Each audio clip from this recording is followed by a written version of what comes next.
se rend compte que le jeune Laurent Gbagbo, à l'âge de 45 ans, était tout à fait soutenu par les Ivoiriens en majorité, parce qu'il a pris 30 ans de sa vie pour sillonner les villages, campements et hameaux, et il a parlé de son programme de gouvernement et de société.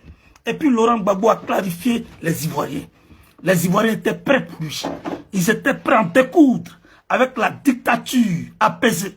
La dictature d'Houphouët-Boigny qui était focalisée sur la paix. Après avoir tué des Ivoiriens en masse, c'est Houphouët-Boigny qui était devenu le prince de la paix.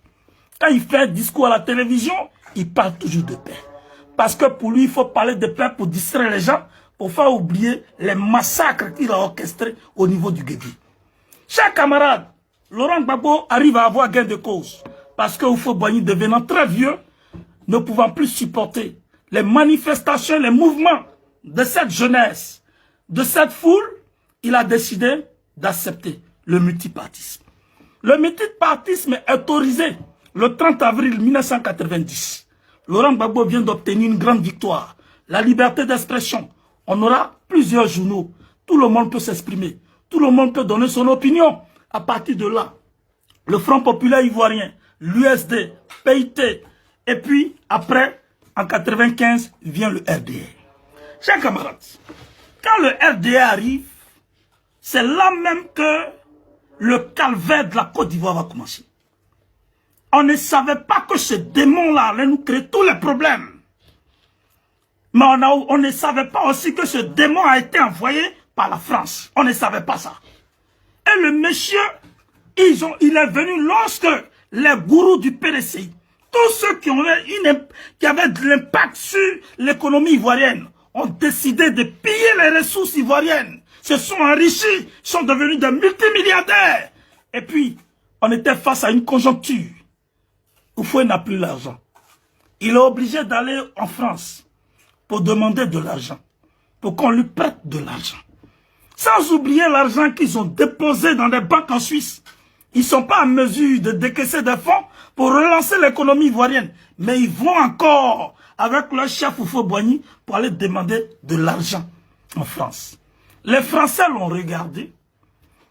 Les autorités françaises l'ont regardé. Le système focal l'a observé. Toute cette pléiade de décideurs au cœur de la France l'a regardé pour lui dire, si jamais tu n'es plus là, qui sera ton successeur? Il faut oublier que ce sont les Français qui l'ont mis là. Il dit, il fait maintenant référence à sa tradition et à son histoire. Au pays baoulé, quand on est encore vivant, on ne dit pas le nom de son successeur. Les Français, ils ne sont pas au pays baoulé.